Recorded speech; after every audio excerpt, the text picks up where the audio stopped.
आज छठवां दिन है, मार्केट कंसोलिडेशन में है और धीरे धीरे मार्केट एक सपोर्ट लेवल पे पहुंच गया है। डे चार्ट्स पे सपोर्ट भी देखेंगे और ओवरऑल क्या व्यू लगता है और किस वजह से मार्केट नीचे आ रहा है और कब तक ये परिस्थितियां बदल सकती हैं, इसके बारे में भी हम चर्चा करेंगे। आज 11 अगस्त है मित्रों, दिन है मंगलवार। मेरा नाम है राजेंद्र सूर्यवंशी, मैं सेबी रजिस्टर्ड रिसर्च एनालिस्ट हूँ। आज निफ्टी की एक्सपायरी थी, एक्सपायरी नेगेटिव होने की प्रोबेबिलिटी काफ़ी थी, मगर बहुत ज़्यादा नेगेटिव मार्केट जाएगा ऐसा मुझे नहीं लग रहा था, इसलिए मेरा अभी भी जो व्यू है वो पॉजिटिव है। पॉजिटिव क्यों है वो टेक्निकल चार्ट्स पे भी हम देखेंगे। यूएस ने ईरान के ऊपर जो हमला चालू रखा था 14-15 दिन, वो अब बंद कर दिया है। अब एक सप्ताह हो चुका है, ये हमले पूरे बंद है। मगर यहाँ युद्ध रुका है क्या? नहीं, क्योंकि अभी भी यूएस का जो डिमांड है वो पूरा नहीं हुआ है। यूएस का क्या डिमांड है? स्टेट ऑफ हॉर्मुज खुला करना। ईरान ना बोल रहा है और ईरान स्टेट ऑफ हॉर्मुज खुला करने के पहले ये बोल रहा है कि हमारा जो ब्लॉकेड किया है उसको उठा दो।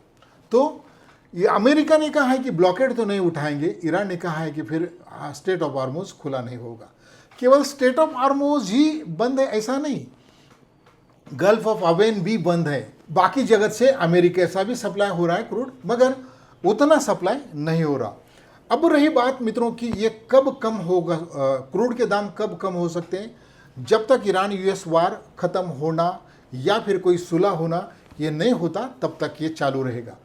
अब रही बात यूएस पीछे हटने की, उसकी वजह यह है कि यूएस में इलेक्शंस होने जा रहे हैं सीनेटर के, और अगर यूएस पीछे हटता है तभी भी इसराइल पीछे नहीं हटने वाला।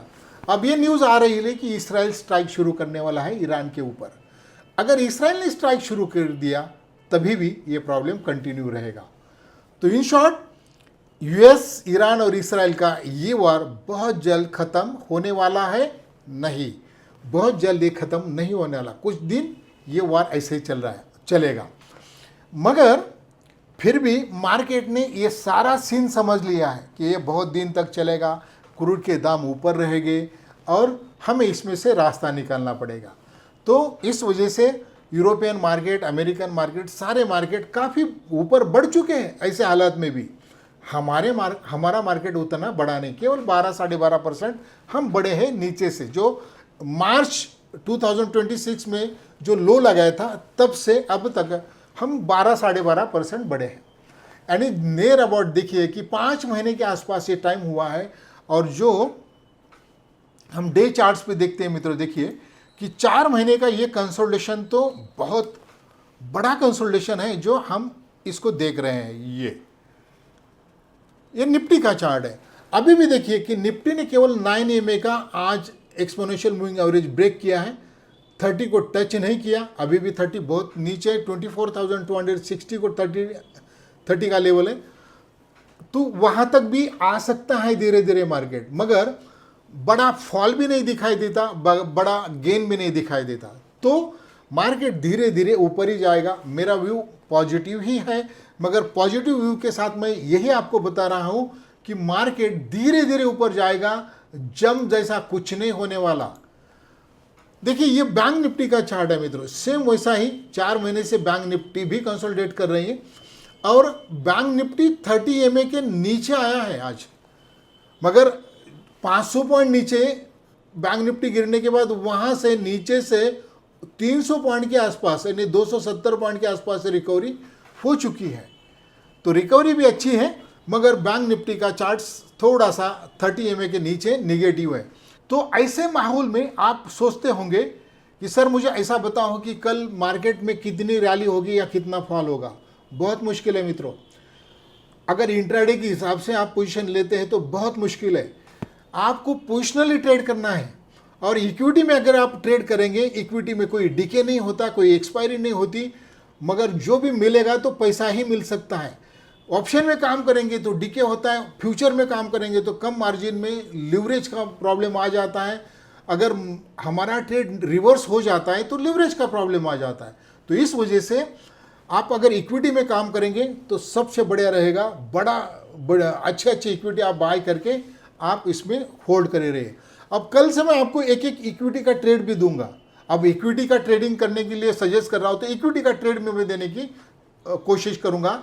अच्छी equity over period of time आपको गेन देंगी, आपका नुकसान नहीं होगा। ये सबसे बेहतर मार्केट इक्विटी के लिए है, फ्यूचर ऑप्शन के नहीं है। अगर फ्यूचर ऑप्शंस में काम करना है तो मैं ऑप्शंस में निफ्टी, बैंक निफ्टी में और मिड कैप निफ्टी में आपको इंट्राडे के सर्विस देता हूँ। बहुत अच्छी सर्विस होती है। नीचे जो नंबर है उसके ऊपर फ़ोन करके पूछताछ करिए। अगर ऑप्शन राइटिंग करने उसके लिए भी फ़ोन करिए। मेरे जैसा स्ट्रैटेजी आपको कहीं नहीं मिलेगा। मगर इक्विटी में आप अगर काम करना चाहते हैं तो कल से आपको मैं एक एक इक्विटी भी देने वाला हूँ जो बेस्ट इक्विटी रहेगी और वो आपको कुछ समय के बाद प्रॉफिट देगी। मेरा अंतिम लक्ष्य यही है, मेन लक्ष्य यही है कि आपका नुकसान किसी हालत में ना हो। तो फिलहाल ये जो मार्केट है ये फ्यूचर ऑप्शन करने लायक नहीं, इसमें इक्विटी में ट्रेडिंग होना चाहिए जो आपको समय भी देगा और डीके भी नहीं होगा। तो आप किसी न कब ना एक दिन के बजाय 2 दिन या 2 दिन के बजाय 2 महीने में प्रॉफिट में आएंगे। आप चिंता ना करें। और बाकी सर्विस के बारे में तो मैंने आपको बता दिया है कि आपको इंट्राडे में काम करना है तो मेरे साथ जुड़िए, नीचे नंबर पे फ़ोन करके पूछताछ करिए। आज मैंने सीडी कंज्यूमर ड्यूरेबल और फार्मा में एक मोमेंटम देखा है। फार्मा आज भी नहीं गिरा और कंज्यूमर ड्यूरेबल भी बढ़ा है। आईटी का बाउंस बैक भी देख रहा हूँ। तो आईटी, कंज्यूमर ड्यूरेबल, फार्मा, ये सेक्टर्स आपको पॉजिटिव दिखाई देते हैं। जो लेवल्स मैंने दिए थे मित्रों सैटरडे को, देखिए वो लेवल्स भी अच्छे होल्ड हो रहे हैं। बैंक निफ्टी ने जो वीक का टारगेट 57,330 का, ये जो वीक का टारगेट दिया था उसके नीचे इंट्राडे में मार्केट जाके फिर एक बार बाउंस हुआ है और यहाँ तक ही बैंक निफ्टी जाने की उम्मीद मैंने बताई थी। सैटरडे के प्रिडिक्शन में मैंने 57,310 यहाँ तक बैंक निफ्टी जाने की प्रोबेबिलिटी बताई थी। वहाँ तक ही बैंक निफ्टी गया, उसके ऊपर आके क्लोज हुआ है। हाँ, निफ्टी का जो सपोर्ट दिया था वो नहीं टूटा। जो पहला सपोर्ट निफ्टी के लिए मैंने दिया था वो 24,360 का ये सपोर्ट दिया था। देखिए इसको अभी टच भी नहीं किया। तो जो प्रिडिक्शन सैटरडे को दिया था वो भी परफेक्ट है, वो कंटिन्यू चल रहा है उसी हिसाब से। और अभी भी मेरा ट्रेंड मार्केट का मुझे बुलिश ही लगता है।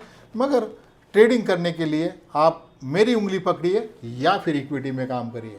आज के लिए इतना ही मित्रों। Thank you. जय हिंद।